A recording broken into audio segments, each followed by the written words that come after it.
Hi, welcome back to the Adventures of Dementia Man. I'm Heather. And I'm Mark. And today, what we're talking about, Mark? We're talking about what was happening when we went on holiday. Yeah, we've just come back from holiday, lovely holiday, and we're going to tell you a little bit more about our tips for holidaying in another video that's coming soon. But just for now, we want to talk actually about the travel and particularly the airlines. Yeah.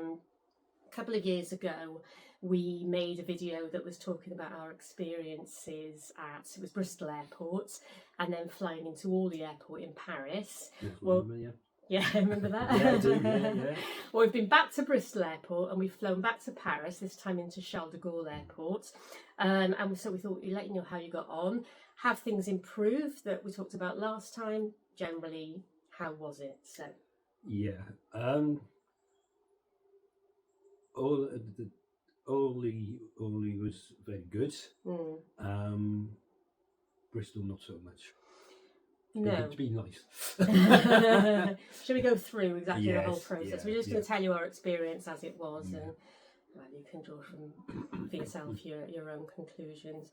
Excuse us, we've come back with colds off our holiday, but it was worth it. Yeah, definitely. Okay, so we flew from Bristol Airport, as we say, one of our local airports, and we rocked up, and the first thing we had to do was check in our luggage. Suitcase each, flying with EasyJet, usually very good. Went to the EasyJet check-in, explained that we'd booked special assistance. Yeah, and that wasn't as good as it has been in the past, because it was basically just, there's a machine, sort yourself out. Yeah, that was a bit weird. That was a bit of a shame, that was a bit disappointing. Sorry EasyJet, you've been great in the past, but you missed the ball on that one. Yeah, so checked in, eventually worked out how the machine worked. And it's not obvious when you're juggling all the luggage, and this is one thing they forget, is that is that as the carer I have to do the check-in, do all the thinking myself. Yeah. And I'm the grunt. you carry the bags. I carry the bags. Very, very useful. Yes. Anyway, did that, got rid of our bags, and went off to special assistance, which is, as it always was at Bristol Airport, just in the corner of the place where you check in. Little area. So I went in there, queued up, got to the desk and explained that we'd booked special assistance. And I will say at this point that this had been booked well in advance. And I'd had a conversation with the airline a week before we travelled, just to explain exactly what we needed. Yes, that's all going to be fine. Just explain when you get to special assistance. So the young woman on the desk, who wasn't looking particularly happy, so maybe she wasn't having a very good day, explained that we'd booked special assistance. She took one look at us and said, "Oh, well, can you go through on your own if you just use the quiet lane?" So I was a bit taken aback, to be honest, and for a split second I thought, oh, maybe we should be doing that. And I thought, no, be fair, we've booked special assistance because we need special assistance. So I said, well, no, not really, that's why we've booked special assistance. We need somebody to take us right the way through. And if you've travelled and you're living with dementia, or you've travelled with somebody living with dementia, you'll know this is really important, because when you go through security, quite often one of you will get stopped for something or other, as often happens with security. And then, of course, what happens to the other person while you've been stopped? You could be stranded. You could be stranded. This has been our experience on a number of occasions. So I stood firm and said, no, we need assistance. And well, I'll be honest, she didn't seem terribly pleased with that. So she asked for our name, looked us up on the system, just said, oh, take a seat. Well, there weren't any seats, so we stood around for a while. It's a bit of a funny area there, isn't it? Yeah, it is. It is. Corner of the terminal, everybody looking miserable. And it did take quite a while for somebody to become available to help us out. And I mean, what is strange is that behind the desk there are about 6 other special assistants people who were just sat around chatting. Yes, I also remember that, though. Yeah. Yeah, it was loads of them. Loads of them, yeah. And, you know, it may well have been that they were on a break and we're the first people to help hold people's rights for statutory break. But it is quite disconcerting when there's so many people waiting that you haven't got a seat, and there's a lot of people seemingly available to help, but not actually available to help. Yeah, bit of a weird one, that. Anyway, we then got a very nice young man who came along to help us out, very pleasant, and he was taking us through, and he was taking another older couple through, the lady using a wheelchair, and I think the gentleman used a walking stick as well, so there was 4 of us. So because I'm quite nervous about this experience from past experience, as we were walking along, I said to him, look, when we go through security, I really please need you to stay with Mark, because if I get stopped or if they ask him a question and I'm already through on the other side, it becomes really disconcerting, doesn't it? Yeah, it can be, yeah. Yes, he said, no problem at all, we'll be with you every step of the way. So I was quite relieved then, which was all very well, except... Wait for it. Didn't quite work out like that. Oh, excuse me. Yeah. Yes, because of course he was taking 4 people through, so he couldn't be with you every step of the way. And what happened was that I walked through, and then you came through the security scanner. There was nobody to help you do the stand here, do this, do the other. And as soon as you came through, you got stopped by a guy who wanted to check your shoes, your trainers you were wearing. Oh, God, I forgot about that. Remember now? Yeah. I don't, in fact. Surprising. Well, that's good.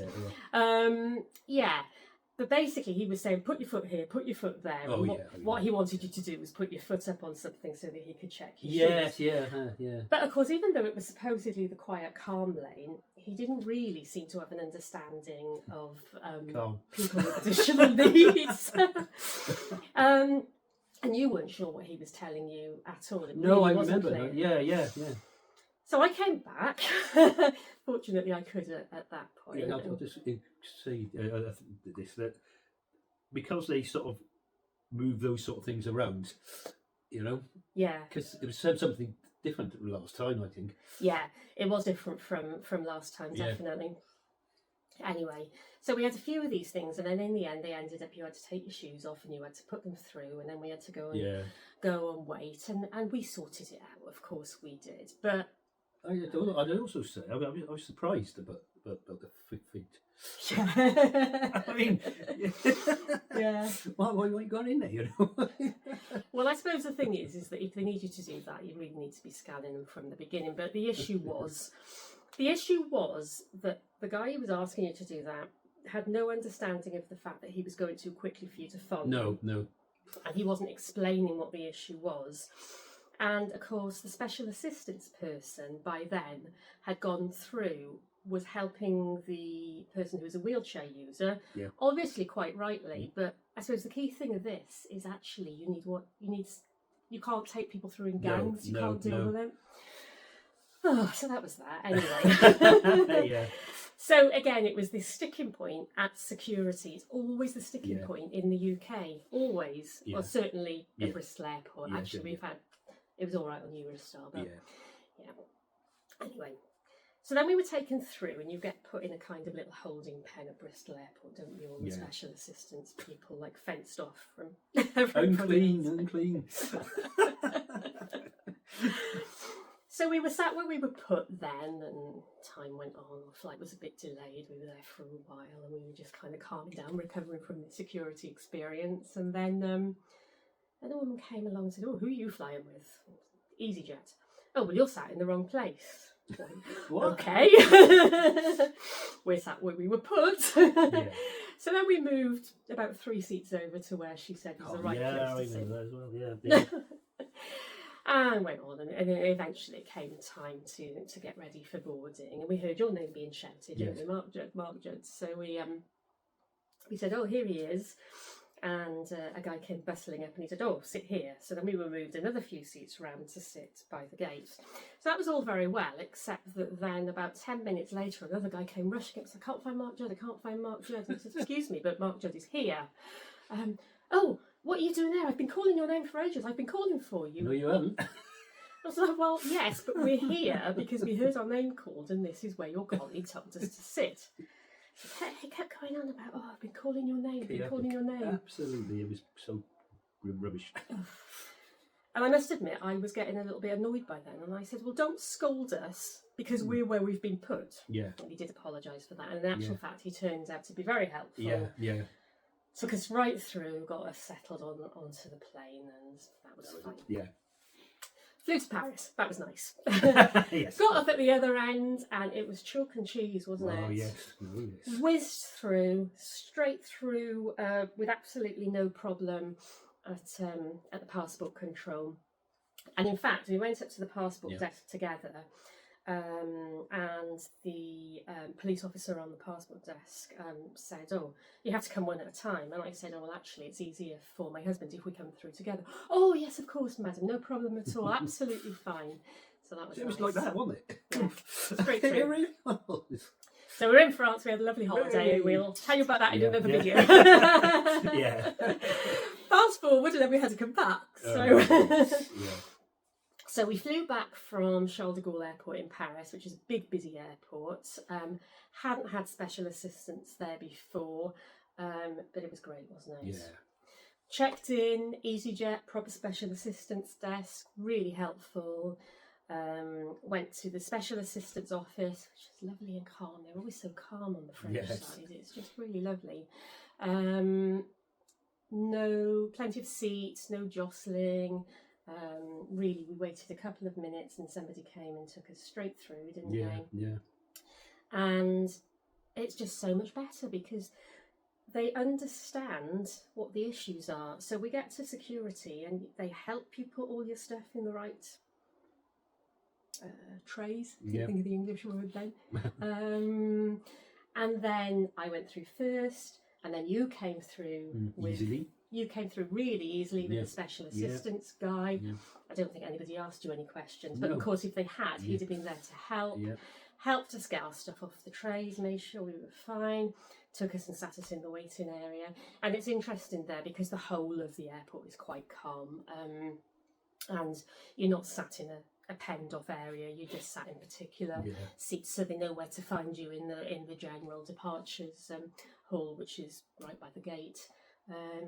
And then, when it was time to board, we had a woman who came and got us and took us straight through with priority. And you might wonder why we need to be boarded with priority, but it actually makes a massive difference being able to get onto the aeroplane calmly without people pushing and shoving. You know what it's like when Definitely.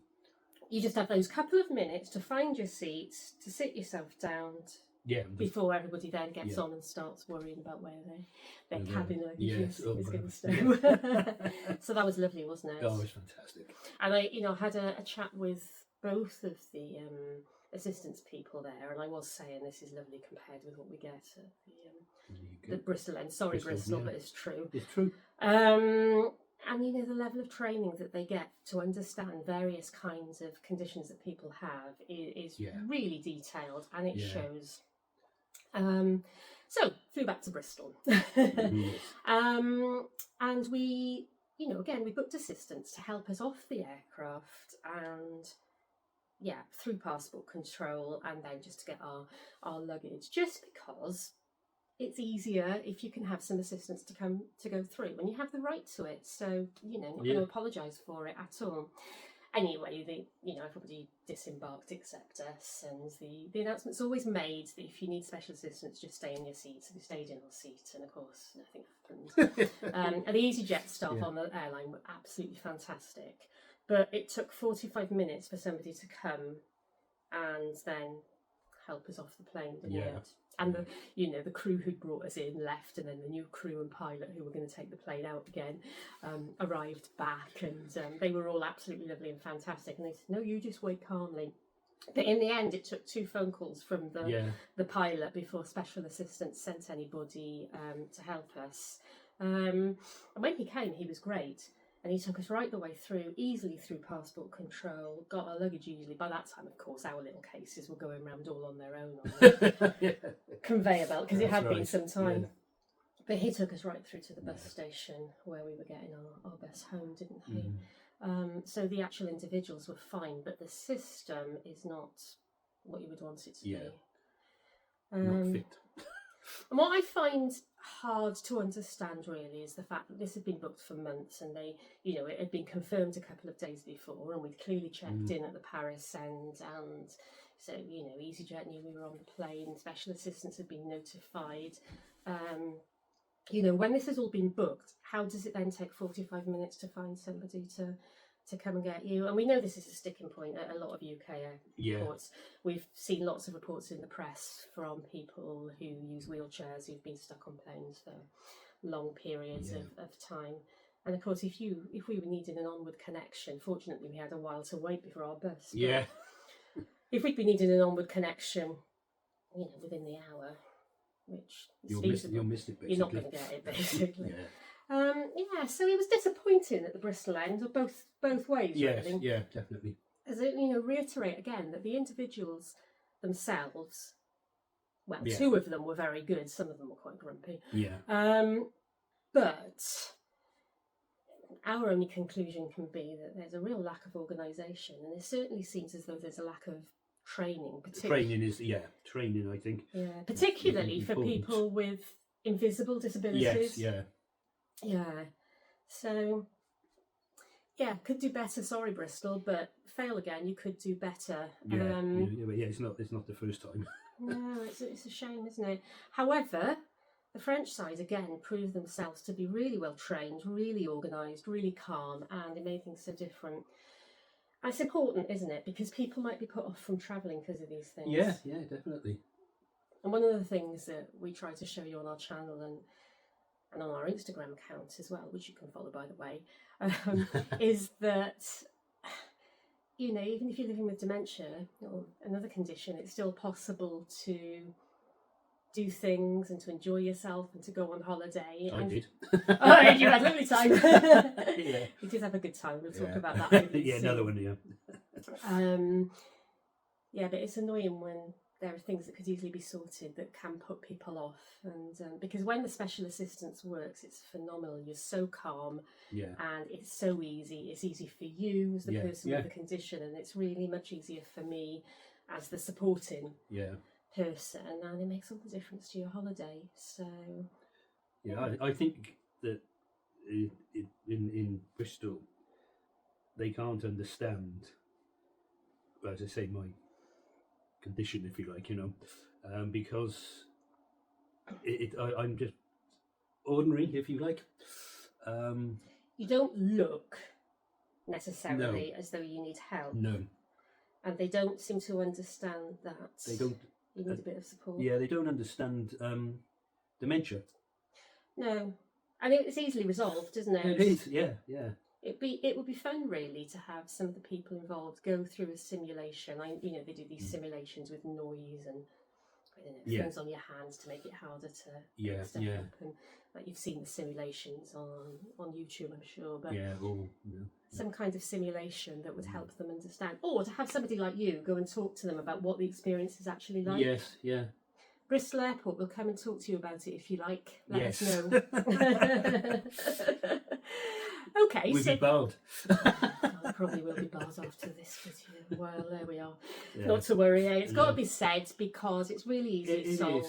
And the commitments that Bristol Airport makes on their website to accessibility are not the experience that we've had now on several occasions. So we may well have been really lucky and caught really bad days, but I don't think so. That's not what people tell us. But in France, it was brilliant. Yeah, get some of that kind of training. Yes, that's what they need. So I think that's all we've got to say about that, but we'll be back pretty soon with a video with some of our tips for travelling. So yeah, stay tuned and we'll speak to you very soon. Bye for now. Goodbye now. Bye-bye.